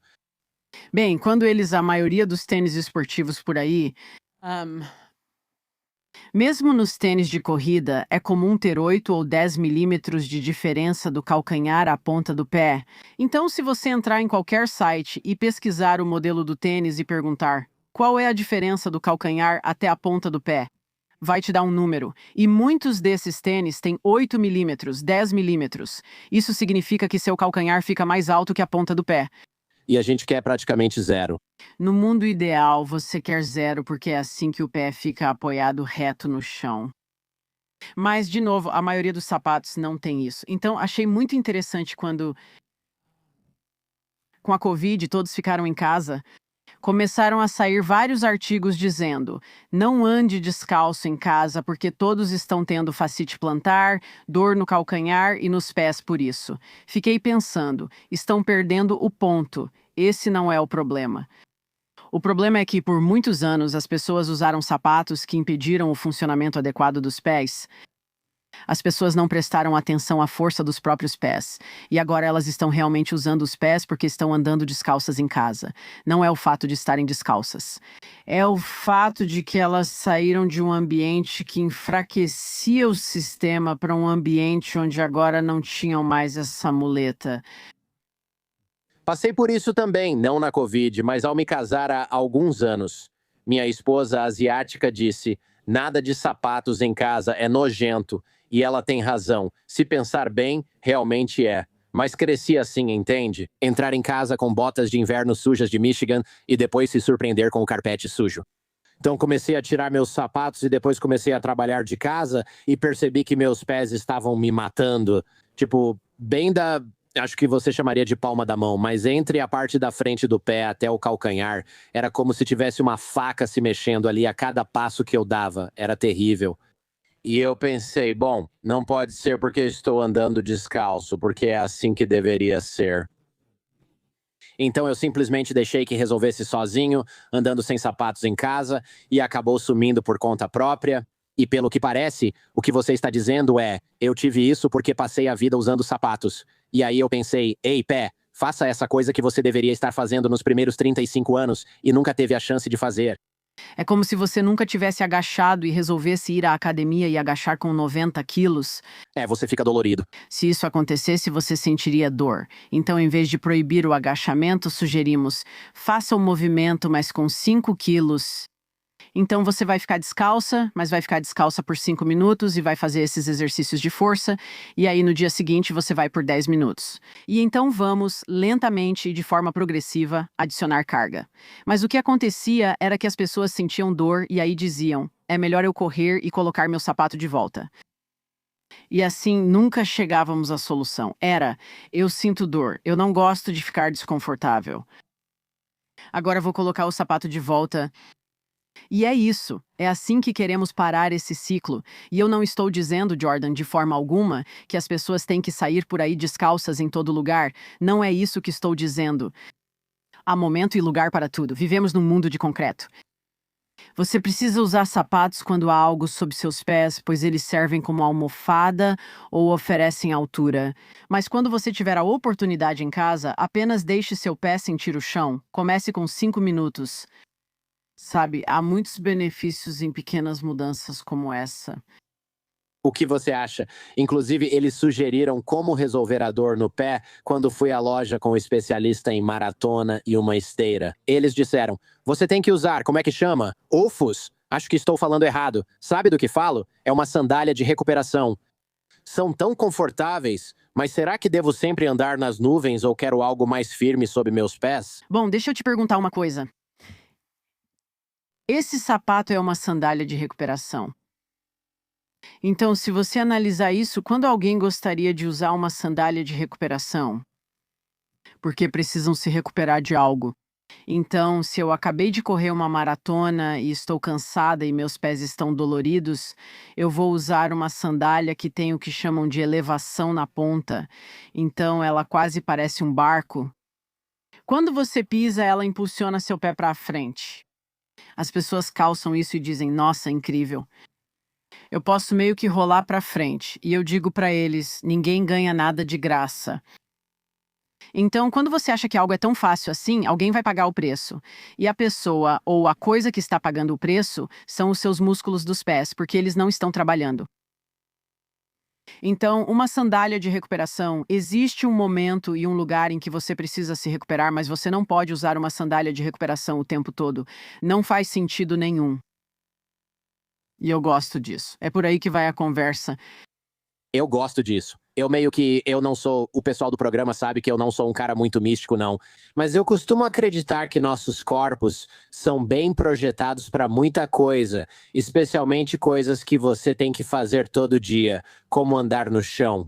Não estou dizendo que isso vale para absolutamente tudo, especialmente na sociedade moderna, mas andar no chão parece ser algo que, se eu não fosse bom nisso por natureza, provavelmente já estaria morto. Então fico feliz em ouvir isso. Então posso cortar meu orçamento de sandálias de recuperação do ano, já que prefiro ficar descalço. Mas eu tinha medo, porque diziam: você vai ter fascite plantar e suas costas vão doer, pois tem 46 anos e não deveria andar em superfícies duras. Acho que já era para você estar morto agora. Não sei. Essa coisa toda de fascite plantar, fasciopatia plantar, quero dizer, a gente não trataria nenhum outro diagnóstico no nosso corpo desse jeito. Tipo, se você pesquisar no Google, o que que eu faço se eu tiver fascite plantar? E você vai ver gelo, ice, ah, usar um calçado com bastante amortecimento, use palmilha ortopédica ou órtese para o pé. Esses são todos tratamentos para a fase aguda. Então, quando algo está te incomodando no início, quando está acontecendo algo agudo, sim, queremos modificar a carga, você quer tirar a carga. Mas se você tirar a carga para sempre, o sistema vai enfraquecer. Se eu dissesse que você usaria esse colete lombar para sempre por causa da dor lombar, acharia estranho. Você diria, bem, eu não vou fazer isso porque você sabe, isso não faz sentido. Certo, eu não deveria simplesmente fortalecer minhas costas. Eu não deveria simplesmente fortalecer, vou trabalhar os músculos do core, fortalecer o core, vou fortalecer meus glúteos. Precisamos ter essa conversa sobre o pé. Sim, as órteses para os pés podem ser muito benéficas para pacientes que têm dor no calcanhar inicialmente, mas você não pode usar uma órtese para os pés por 10 anos. Tem que ser uma conversa de E. Use essa órtese para os pés e fortaleça seus pés, porque vamos ter uma estratégia de saída. Vamos criar uma estratégia para te tirar disso, para que você consiga pôr o pé no chão, recuperar sua força e sua potência e continuar caminhando pelo tempo que quiser. Isso é como a conversa. É engraçado porque você tem que, como um cara ocidental, eu tive que entender isso. No início, achei meu treinador meio maluco e até perguntei ao amigo que me apresentou: você tem certeza que ele é qualificado? Porque eu disse pra ele que minhas costas estavam doendo e ele me colocou pra treinar as pernas. E eu falei que estava com dor no joelho e no quadril e ele me colocou pra treinar as pernas. Pensei: será que ele é do tipo, vai lá, força total? Não quero me machucar. Meu amigo disse que ele é muito bom, já treinou atletas olímpicos e tudo. Eu não sabia disso, não entendia. E aí minha dor no joelho e no quadril sumiu depois de alguns meses. E eu falei: ei, Chad, como é que malhar fez a dor sumir? Não era pra ter piorado a dor? E ele disse: não, é porque você sente dor porque os músculos que você usa pra fazer isso, que você não deveria estar fazendo o dia inteiro, não tem oposição. Então a gente fortaleceu os músculos opostos e a musculatura ao redor disso tudo e suas costas não doem, seu quadril não dói, seu joelho não dói. Então, na verdade, eu estou em melhor forma agora, aos 46 anos, do que eu estava aos 36 e por uma boa diferença. Eu sinto exatamente a mesma coisa. Vou fazer 50 anos este ano e me sinto melhor do que nunca. E eu acho que isso é realmente encorajador para as pessoas, especialmente à medida que envelhecem, saber que você pode envelhecer bem e pode envelhecer se sentindo bem. E a gente só precisa variar um pouco. Meu treino, por exemplo, é bem diferente agora do que era há 10 anos. Essa me surpreendeu. Você afirma que caminhar melhora os relacionamentos. Fale sobre caminhadas para fortalecer relacionamentos. Sim, essa foi uma das minhas pesquisas favoritas que eu fiz para o livro. Uma das coisas é que eu tenho uma filha de 14 anos e é difícil porque adolescentes, especialmente meninas, são conhecidas por serem um universo próprio, são um bichinho à parte. E ela chega em casa alguns dias e eu sempre consigo perceber pelo jeito que ela está andando o que me espera. Será que foi um bom dia? Será que foi um dia ruim? Eu costumava perguntar como foi o dia dela. Sentávamos e eu tentava conversar, mas ela só respondia: foi bom, foi bom. Podemos ir ao Starbucks? Tá bom. E eu dizia: tudo bem, Ari, só vem caminhar comigo. E era como se eu estivesse pedindo para ela escalar o Monte Everest. Eu dizia: só me dá 5 minutos, só isso. Começávamos a caminhar e eu a fazia andar comigo após o jantar. A gente mal tinha começado a caminhar e de repente ela desabava e começava a falar. Foi isso que aconteceu com fulano e foi isso que aconteceu com ciclano e ela simplesmente começava a conversar comigo. E isso me emociona, pois tem sido algo especial para nós, já que não acontece quando estou sentada de frente para ela na mesa de jantar. Isso não acontece quando eu subo até o quarto dela. É quando ela está, sabe, quando estamos lá fora e ela pode simplesmente relaxar um pouco. Encontrei uma pesquisa dizendo que mães e filhas podem fortalecer o relacionamento enquanto caminham. Fiquei surpresa, quem diria? E aí você olha para os relacionamentos, caminhadas com os parceiros e como isso também pode melhorar a comunicação, especialmente na população idosa. Aquela comunidade social que se constrói quando as pessoas caminham juntas é tão importante. E isso meio que nos traz de volta àquela conversa sobre demência. As pessoas precisam de socialização, elas precisam ter uma comunidade. E eu acho que caminhar realmente é uma oportunidade para aproveitarmos isso. Realmente não tem como perder. Você não tem como perder, especialmente quando está, sabe, caminhando com alguém. Por que as pessoas se abrem mais caminhando do que sentadas? Sabemos o motivo disso? Sabe, essa é uma boa pergunta. Eu acho que é uma combinação de, em primeiro lugar, você meio que baixa a guarda e está, digamos, neurologicamente distraída. Ah, você está tendo mais fluxo sanguíneo no córtex pré-frontal e em partes específicas do cérebro. E eu acho que todas essas coisas começam a fazer você baixar a guarda. Sabe, isso me lembra uma história. Quando observo alguém andando no meu consultório, ah, sabe, dá pra perceber que é como se, sabe, eu estivesse observando elas, então o jeito de andar delas fica meio rígido. E eu tive um rapaz lá, Deus o abençoe. Ele era tão inteligente, um cara muito inteligente. Ele estava, tipo, construindo foguetes, sabe? E ele era um daqueles caras que, sabe, era um pouco socialmente desajeitado, porque ele, sabe, simplesmente era assim. Então eu comecei a observar ele andando e ele era tão rígido, e eu disse: Você pode começar a nomear estados? Eu queria distraí-lo neurologicamente. E ele começa a andar e diz: medo, ansiedade, depressão. Eu pensei que você queria dizer, tipo, Texas, Califórnia. Foi exatamente isso que eu disse. Eu estava procurando por Nova York, mas tudo bem, não sei. Enfim, é só um comentário à parte.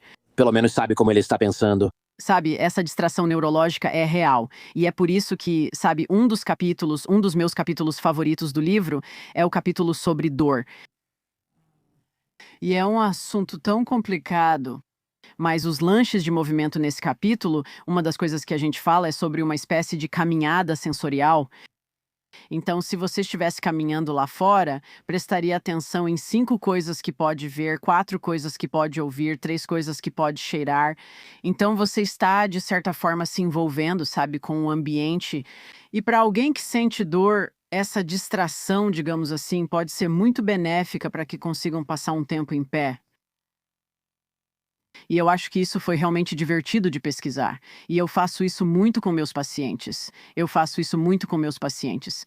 As pessoas têm medo de colocar um pé na frente do outro se estiverem sentindo dor há algum tempo.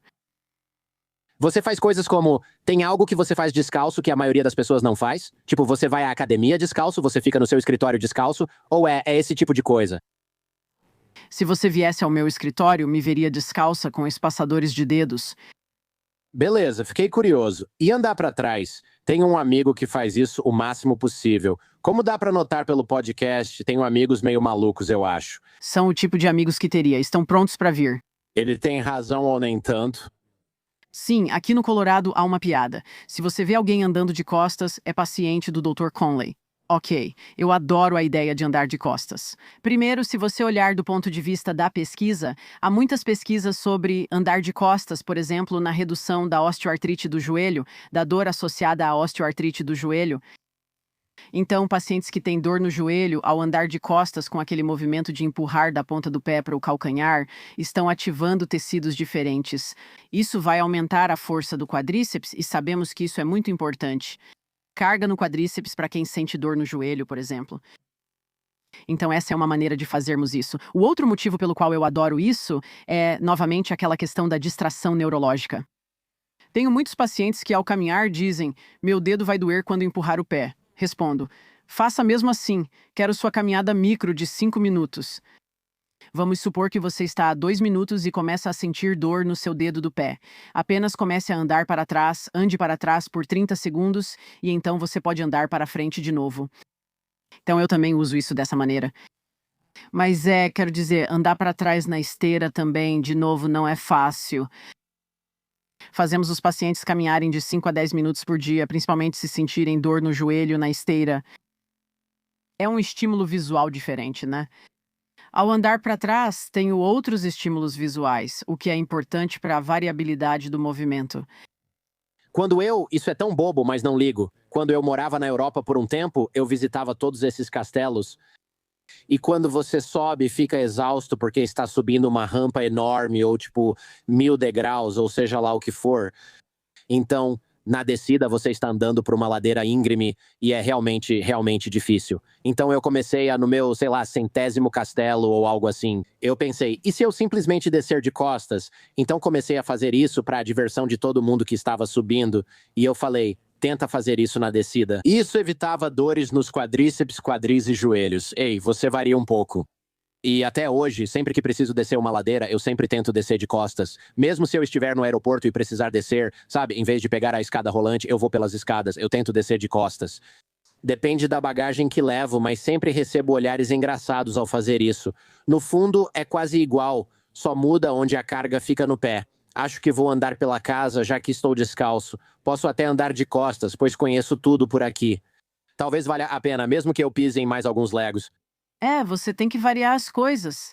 Sabe, muitas pessoas, à medida que envelhecem, dizem: eu não gosto mais de fazer trilha. Eu não quero descer escadas porque não gosto de descer. E isso, na verdade, está no livro. Eu tive uma paciente que veio até mim com dor no joelho e ela foi ao médico e disseram para ela vender a casa e comprar uma casa térrea porque ela sentia dor ao subir e descer escadas. Agora, há hora e lugar para esse tipo de conversa, mas esse não era o momento nem o local para ela ouvir isso. E ao invés de dizer para ela: ei, por que não treinamos você para subir e descer escadas ao invés de eliminar esse movimento? Não é assim que se fala com alguém. Não se trata do que você não pode fazer, mas de como mudar comportamentos para descobrir o que você pode fazer. Não deveríamos dizer às pessoas que não podem descer uma escada. Você não pode agachar. Isso significa que você não pode sentar no vaso sanitário. Isso significa que você não pode sentar no sofá. Então, no meu consultório, todo mundo está agachando de alguma forma. Todo mundo está aprendendo a agachar. Você está aprendendo a descer uma escada. E muito disso, né? O motivo pelo qual as pessoas não gostam de descer é que exige força excêntrica, ou seja, força de alongamento, para descer uma escada. É preciso boa dorsiflexão do tornozelo, que diminui com a idade. Todas essas coisas podem ser retreinadas. E essas são conversas que precisamos ter. Não é sobre o que você não pode fazer. Se começarmos a tirar opções de movimento das pessoas, então você está certa. As pessoas vão parar de caminhar e a contagem de passos vai cair. Vamos ver as taxas de diabetes, demência e todas essas coisas continuarem a aumentar porque estamos tirando das pessoas as opções de se movimentar. Então vamos concluir isso. Acho que muita gente está pensando, meu Deus, tem tanta coisa aqui. Se alguém esquecer o resto da conversa, quais são os pontos principais? Sei que é triste, mas vamos ser realistas. Metade do público provavelmente pensa que deveria prestar atenção agora. Quais são 3 coisas que eles deveriam começar hoje? 7.000 passos é uma delas. Sim, eu acho que primeiro identificar onde você está. Acho que descobrir qual é a sua média diária de passos. Tire uma semana para descobrir qual é esse número e veja como você pode melhorá-lo. Se você estiver na faixa mais baixa, se estiver abaixo de 3.000 passos, comece adicionando apenas 500 passos. Isso é uma caminhada curta de 5 minutos. Se você estiver perto dessa faixa de 7 a 8.000 passos, essa é uma faixa ideal para os benefícios da longevidade do movimento. Na verdade, eu tive uma conversa com meu pai esta manhã e ele perguntou: isso muda se ele tem 80 anos, dependendo da sua idade? Para alguém que tem 80 anos, se você conseguir chegar a 5.000 passos por dia, já tem muito benefício aí. Como falamos, demência e coisas desse tipo. Então seria descobrir qual é a sua média de passos e ver onde você pode melhorar. Outra coisa, por favor, preste atenção aos seus pés. Olhe para eles. Sabe, você consegue mexer os dedos dos pés, consegue abrir os dedos dos pés. E se não conseguir, comece a trabalhar em coisas para melhorar a força do seu pé. Talvez você comece andando 5 minutos em casa descalça. Sabe, comece com doses bem pequenas, mas permita que seu pé sinta o chão. Em terceiro lugar, avalie seu calçado. Sabe, seu calçado deve ser funcional. Você não deveria usar um sapato que não se pareça com um pé o dia todo. Não estou dizendo para jogar todos os seus sapatos fora. Falamos sobre ter um rodízio de calçados.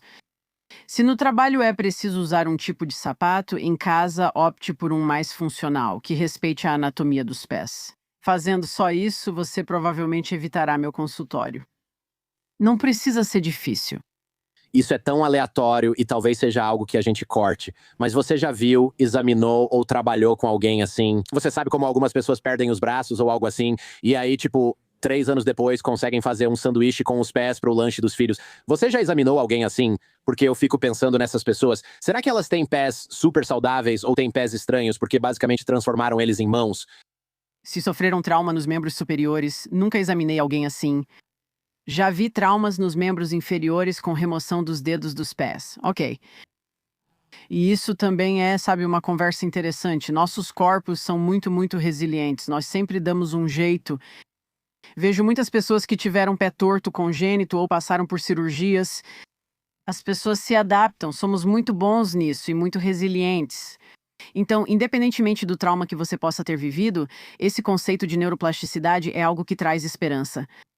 Que não importa o que você passou, ou que tipo de trauma você viveu, ou como são seus pés, ou o quanto você anda pouco, nós podemos reeducar esses padrões. Você pode reeducar seu cérebro. E essa é uma conversa que traz esperança. O que as pessoas compram que na verdade prejudica a saúde dos seus pés? Saltos, saltos. Jimmy Choos. Isso deve ter sido fácil. Eu devia ter colocado antes. O que as pessoas pagam achando que ajuda, mas piora a saúde? Que tal assim? Sabe, tem muita coisa. ahn, Existem muitas modalidades passivas por aí que as pessoas gostam de usar para uma solução rápida. Sabe, tipo, isso vai deixar meus joanetes mais alinhados. Isso vai resolver, sabe, eu só vou precisar usar essa órtese à noite. Sempre incentivo as pessoas a terem a conversa do "e". Uma das minhas ferramentas favoritas são os separadores de dedos que uso diariamente. É mesmo, porque eu queria te agradecer, eu queria comentar sobre isso. Como funciona isso? Por que você faz isso? Então, eu era dançarina quando era mais jovem e foi isso que me levou a isso. Eu tinha pés muito ruins. Eu tinha dor no pé, joanetes, neuromas e fraturas por estresse. E eu usava órteses nos pés o tempo todo, e foi simplesmente um desastre. Só quando comecei a fortalecer meus pés é que as coisas começaram a melhorar em todos os aspectos. E meus pés desenvolveram joanetes dos dois lados. Então, esses separadores de dedos alinham meus dedos. Eles mantêm meus dedos nessa posição. Agora, eu também tenho a conversa do "e". Eu fortaleço meu pé. Eu ando descalça, eu uso os sapatos certos. Então, com essas ferramentas que as pessoas podem comprar e que eu acho muito úteis, você não pode simplesmente depender delas, você tem que se esforçar. Sabe, você tem que se esforçar para qualquer coisa que valha a pena fazer. Separadores de dedos são ótimos quando usados com o calçado certo e fortalecendo o pé. Isso é, sabe, quando você pensa em muitas dessas coisas, sabe, quando eu. Um dos meus sonhos na vida, Jordan, é quando eu entro em um supermercado. Sabe, quando você vai na seção de pés, é tudo produto para sintomas. É isso que você deve fazer. Compre uma palmilha para calcanhar se você tiver dor no calcanhar. Compre uma almofada para o seu dedo se você tiver um dedo em martelo. Esses são sintomas. Esses são produtos que cuidam dos sintomas. Eu quero que existam produtos lá em cima que sejam tipo, fortaleça o seu pé. Não use só uma almofada sob o calcanhar achando que resolverá o problema, pois isso trata apenas o sintoma, não a causa. Então essa é, sabe, a conversa. O calçado com amortecimento máximo também, sabe? É tipo uma invasão alienígena de calçados. Eu não sei o que está acontecendo com tudo isso. Estamos nos afastando da função do pé, tratando-o apenas como mínimo amortecimento para cumprir a tarefa. O que você acha dos Vibram Five Fingers, aqueles sapatos de dedo populares entre biohackers? Talvez ainda sejam, não sei. Qual sua opinião sobre eles? Quero dizer, apesar de parecerem ridículos, supero isso se realmente forem bons pra você. Quero dizer, a conversa sobre calçados minimalistas ou calçados que permitem que o seu pé funcione não é nova. O Vibram Five Fingers foi lançado, se não me engano, em 2007. Foi aí que surgiu a questão: ei, o que está acontecendo? Por que isso é um conceito novo? E quando você usa esse tipo de calçado, você coloca mais carga nos seus músculos, nos seus tendões e nos seus ligamentos. Isso não é uma coisa ruim. Esse é um ambiente onde o seu pé fica mais forte. Se alguém ouvindo esse podcast usava um tênis estruturado com palmilha ortopédica e decidir comprar o Vibram Five Fingers porque achou o argumento válido, precisa ter cuidado se fizer isso rápido demais. Se usar isso todo dia, vai acabar no meu consultório dizendo que seu pé dói. Eu com certeza me machuquei tentando usar esses tênis pensando, agora vou correr, sendo que nunca tinha feito isso na vida com eles. E foi tipo, isso não vai dar certo, você vai se dar mal depois de uma semana fazendo isso. Algumas pessoas correm com esses tênis, ótimo pra você, manda ver. Outras nunca correrão com eles e tudo bem. Sabe, Então sandálias não fariam a mesma coisa? Ou tem que ter cada dedo separado e esse é o benefício? ahn, tipo uma sandália de corrida? Eu até mesmo, tipo, ok, meu amigo Alan, que é meio, sabe, um cara meio hippie, vai fazer trilha no Laos, literalmente numa montanha. Ele está basicamente usando chinelos finos que você acha em qualquer lugar. O cara tem pés muito fortes. Perguntei se já usou sapatos de dedo e ele disse que não gosta muito. Fico curioso se é importante ter aquela separação dos dedos ou se ele tem pés tão fortes só porque usa sandálias, e isso já é suficiente. Se ele ou você consegue abrir os dedos dos pés, já está ótimo. Então, se ele está usando uma sandália onde os dedos podem se abrir e funcionar, o que eu sempre alerto as pessoas sobre chinelos, ao usar chinelo, você precisa curvar os dedos para mantê-lo no pé ao caminhar. Sim, mas não era isso que eu quis dizer. Usando chinelos. Eu deveria ter dito. Ele está usando chinelos, não uma sandália tipo Teva. Tipo, ele está usando um chinelo no meio da montanha porque ele é maluco. Quero dizer, aquelas sandálias com tira atrás são mais seguras, você não precisa segurar tanto com os dedos dos pés. Entendi, beleza. Você tem uma lista de calçados, vou pôr o link nas notas do episódio. Ainda está disponível? Sim, beleza. Existe uma diferença entre calçado funcional e minimalista, e acho importante destacar isso.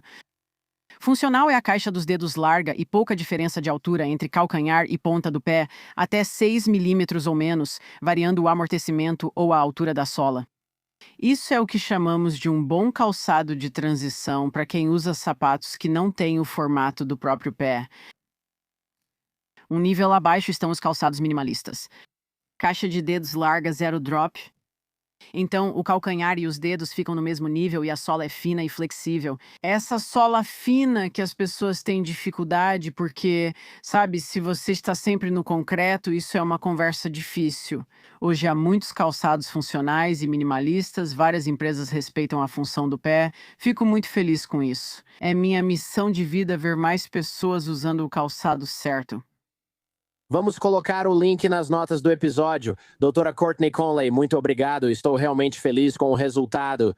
Normalmente, quando termino de conversar com um profissional da saúde, fico pensando que estou fazendo tudo errado. E eu estou muito atrasado em relação a isso. E vou acabar tendo, sabe, algum problema crônico a qualquer momento. E isso não aconteceu, dessa vez não foi assim, o que é até bom. Vou te passar exercícios para melhorar a amplitude de movimento do dedo do pé. Muito obrigado, de verdade. Mal vejo a hora de começar com isso, sem trocadilhos. Muito obrigada. Obrigado por assistir ao episódio no YouTube. Se você quiser saber mais sobre esse assunto, confira nosso podcast ou visite nosso site em jordanharbinger.com, onde você pode saber mais sobre nosso convidado e se aprofundar ainda mais no que discutimos hoje.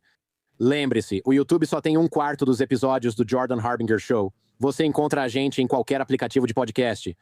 Veja os links na descrição para acessar nossos programas fora do YouTube, como o Domingo Cético, onde desmascaramos temas como cura com cristais, transgênicos, teorias da conspiração, homeopatia, gorjetas e gramados, avaliando seu respaldo científico ou lógico. Também temos os episódios de Sexta-feira de Feedback, onde ajudamos pessoas a sair de seitas, conseguir aumentos e respondemos perguntas da audiência. Algumas questões são bem delicadas. Todo episódio do Jordan Harbinger Show traz algo útil que você pode aproveitar e aplicar na sua própria vida, ajudando você a lidar com o que eu sei que muitas vezes parecem ser os desafios esmagadores e paralisantes da vida moderna. Obrigado por assistir. Curta, comente e inscreva-se.